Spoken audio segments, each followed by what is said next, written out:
ஏக்கா உன்ற வீட்டுக்காரர் 5 பைசா செலவு பண்ணி பூ கூட வாங்கி தர மாட்டாரு. இன்னைக்கு என்ன பூ கடையே வாங்கி கொடுத்துருக்காரு? அவ்வளோ பிரியமா உன் மேல? ஏய், அந்த ஆள் ஞாபகப்படுத்தணும்னு வச்சுக்கோயே, உன்னை என்ன வேணும் எனக்கே தெரியாது. நானே கொஞ்ச நேரம் மறந்து சந்தோஷமா பூ கட்டிக்கிட்டு இருக்கிறேன். அவனை ஏடி ஞாபகப்படுத்துற நீ? உமா கொலவெறியில இருக்கிற போல. அப்புறம் என்னக்கா, இத்தனை பூவையும் பார்த்து அந்த ஆள் எனக்கு தான் வாங்கிட்டு வந்துருக்கானக்குன்னு கொஞ்சம் ஆசைப்பட்டேன். கடைசி நேரத்தில் சொல்றான், இந்த பூவெல்லாம் கட்டி கொடுத்தா 100 ரூபா கிடைக்கும், கட்டி குடுறீன்னு. ஐயோ அம்மா, ஒரு உருசை எதுக்குடி இப்படி பண்றான்? ஐயோ கடவுளே. ஏக்கா அப்ப பூ உனக்கு இல்லையா? தமிழ்ல தானே பேசிட்டு இருக்கேன் நானே. இதெல்லாம் கட்டி கொடுத்தா 100 ரூபா கிடைக்கும்னு கொண்டு கொடுத்துட்டு போயிடுறான். சாயங்காலத்துக்குள்ள கட்டி வைக்கணுமாமா. உன்ற மாதிரி புருஷன் 4 பேருக்கு காமிச்சிச்சுன்னு வச்சுக்கோக்கா, சூப்பரா இருக்கும். வயிற்றுல காப்பாத்துடி, பூவை கட்டு. ஒரு கம்பெனில வேலை பார்க்குற என்ன பூ கட்ட வச்சுட்டியாக்கா நீ கடைசியில? நீயும் கல்யாணம் பண்ணு, கடைசியில உன்ற புருஷனும் இப்படிதான் பண்ணுவான் பாரு. அந்த நல்ல நாள் தான் எப்போ வரும்னு எதிர்பார்த்துட்டு இருக்கேன். என்ன சிரிப்பு சத்தம் அங்க வரைக்கும் கேக்குது? வாமு பாத்தா கொஞ்ச நேரம் கொஞ்சம் இந்த பூவை கட்டி கூட. பூவா? ஏன் பூவெல்லாம் கட்ட தெரியாதேக்கா? ஆமாண்டி உமா, அது பூவெல்லாம் கட்ட தெரியாதாக்கோ. அப்ப சாயங்காலத்துக்குள்ள இந்த பூவெல்லாம் எப்படி கட்டி முடிக்க போறோம்னு தெரியலையே. ஏன் உமா இத்தனை பூ எதுக்கு? இப்பதான் அந்த ஃபிளாஷ்பேக்க சொன்னேன். நெடுவாளி கொஞ்சம் சொல்லுடி. ஏக்கா உமாக்கா வீட்டுக்காரு இந்த பூவெல்லாம் கட்டி கொடுக்க சொல்லியிருக்கிறாராமா. கட்டி கொடுத்தா 100 ரூபா கிடைக்குமாமா. அதுக்காக உட்காந்து கட்டிட்டு இருக்குது. ஏடி ஒரு புருஷனுக்கு ஒரு வேலை வெட்டியே இல்லையா? இவ்வளவு பூவை கட்ட முடியுமாடி? அந்த கட்டி இது 100 ரூபா வாங்குறதுக்கு எதுக்குடி? உனக்கு தெரியுது, என் புருஷனுக்கு தெரியலையே. அவரையே உட்காந்து கட்ட சொல்ல வேண்டியதானே? நீ எதுக்கு போட்டு கட்டிட்டு இருக்கிற? 100 ரூபா உனக்கு தான் போறாரு. ஆமா இல்ல, சரியான கேள்வி. இதை நான் யோசிக்கலையே. இதெல்லாம் யோசிச்சிருந்தா எப்பவோ முன்னேறி இருப்பேன். என்ன சிரிப்பு சத்தம் அங்க வரைக்கும் கேக்குது? ஏக்கா கொண்டே இருக்குது, தள்ளி பாருக்கா. கொண்டே கம்மி வந்து நீ கேக்குறியா? இத்திரிக்கோள் எடுத்து ஒரு நாளைக்கு இந்த முடியை கட் பண்றேன் இரு. முப்பாத்தக்கா ஏன் நெடுவாளி? ஏக்கா இந்த மாசம் வாடகை கொடுக்கலையா? இந்த அம்மா என்ன இப்படி வந்து நிக்குது? வாடகைலாம் கொடுத்தாச்சு. இன்னைக்கு என்ன பிரச்சனை ஒன்று வந்திருக்காலோ தெரியலையே. Hi Rose, how are you? Rosa? ஆமா, நீங்க கட்டியிருக்க புடவை ரோஸ், உங்க கண்ணத்துல இருக்குது ரோஸ். நக்கல் பேசலாம், வேற யார்கிட்டயாவது போய் பேசு. என்கிட்ட பேசிட்டு இருக்காத. யோ நெடுவாளி கொஞ்சம் கம்முன்னு இருக்கியோ? சொல்லுங்கம்மா, என்ன திடீர்னு வந்திருக்கீங்க? ஏன் நான் வரக்கூடாதா? என்ற வீடு நான் வராம? வீடு தான் யாரும் இல்லைன்னு சொன்னா, அதுக்காக வாடகை கொடுத்துட்டு சும்மா சும்மா வருவியோ? என்ன சத்தமா பேசு. இல்லம்மா எப்போ வர மாட்டீங்கல்ல, அதனால தான் கேக்குறா. சும்மா தான் வீட்டை பார்த்துட்டு போலான்னு வந்தனாக்கோ. நீ சும்மாலாம் வர மாட்டியே, சோலி இருந்தா தானே வருவ. அம்மா மோட்டர் ரிப்பேர்னு சொன்னமே ரெடி பண்ணவே இல்ல. எப்ப சொன்னீங்க? எனக்கு தெரியாதே. மோட்டர் எப்படி ரிப்பேர் ஆச்சு? போன வாரம் ரிப்பேர் ஆச்சுங்களே. என் வீட்டுக்கார் ஃபோன் பண்ணி சொன்னாருங்களே. யார்கிட்ட அது சொல்லலையே? அப்ப உங்க வீட்டுக்காரட்ட தான் சொல்லிருப்பாங்க. அவர் உங்ககிட்ட சொல்லீங்களா? அவர்கிட்ட சொன்னீங்களே, யார்கிட்ட சொன்னீங்களா? ஏக்கா மாத்தி மாத்தி ஒவ்வொருத்தருக்கா ஃபோன் பண்ணி சொல்லிட்டு இருக்க முடியுமாக்கோ? ஏக்கா ஃபோன் ரிப்பேர் ஆயிடுச்சு, உங்க வீட்டுக்காரட்ட தான் சொல்ல முடியும். எல்லாருக்குமே ஃபோன் பண்ணி கூப்பிட்டு இருந்தா நல்லாவாக்கா இருக்கும். என் புருஷன் பிஸியா இருப்பாரு, மறந்து போயிருப்பாரு. நீங்களே வெட்டியா தான் இருக்கீங்க. ஒரு வார்த்தைக்கு ஃபோன் பண்ணா எனக்கு குறைஞ்சிருவீங்களாக்கோ? ஏக்கா இந்த பொம்பளை நீ வெட்டியா இருக்கிறத சொல்லலாம் சொல்லி காமிக்குது. நான் சும்மா இருக்கிறேன்னு அவன் நேரடியாவே சொல்லிட்டு இருக்காடி.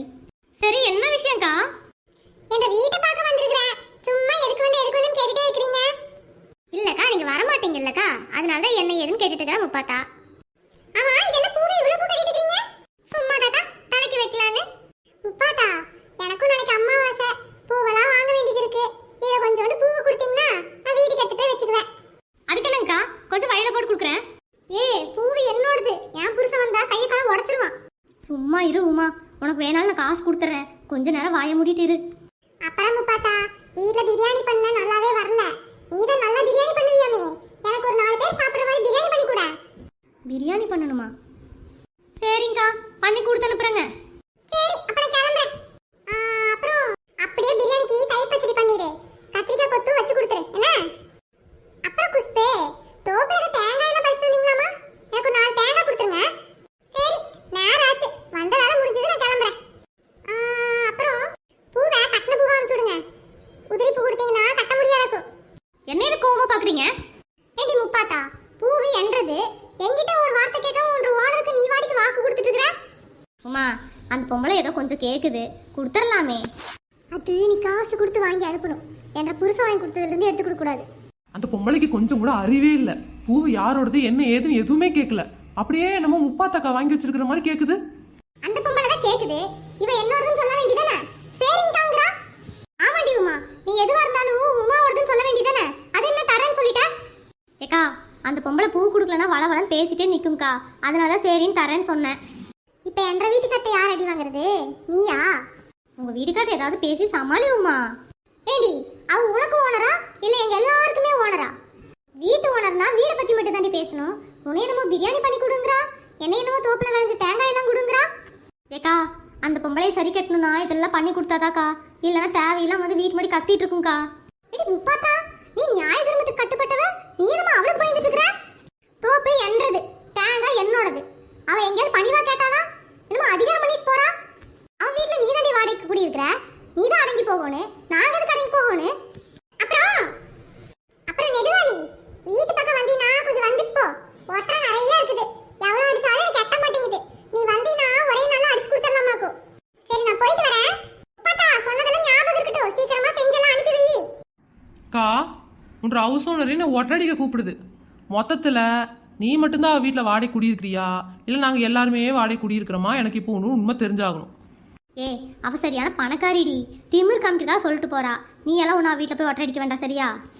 ஏன் எனக்கு பதிலாக உன்ற புருஷன் அனுப்ப போறியா? என்னடி இப்படி பேசுற? அப்புறம் மானகட்டத்தனமா வந்து பேசிட்டு போறா, அவளுக்கு பதில் சொல்லாம அடங்கி நின்றுட்டு இருக்கிற. முப்பாத்தா எப்பவுமே அடங்கி நிக்க மாட்டாங்களே, இன்னைக்கு என்னாச்சு உனக்கு? இல்ல, சஞ்சய் நேத்து மாடி மேல பட்டாசு வைக்கிறேன்னு மாடியை பேத்துட்டான்.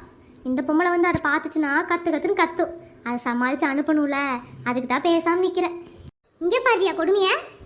அத்தான் நினைச்சேன், எலியாண்டா மனத்தோட போகுதுன்னு. இப்பதானே புரியுது.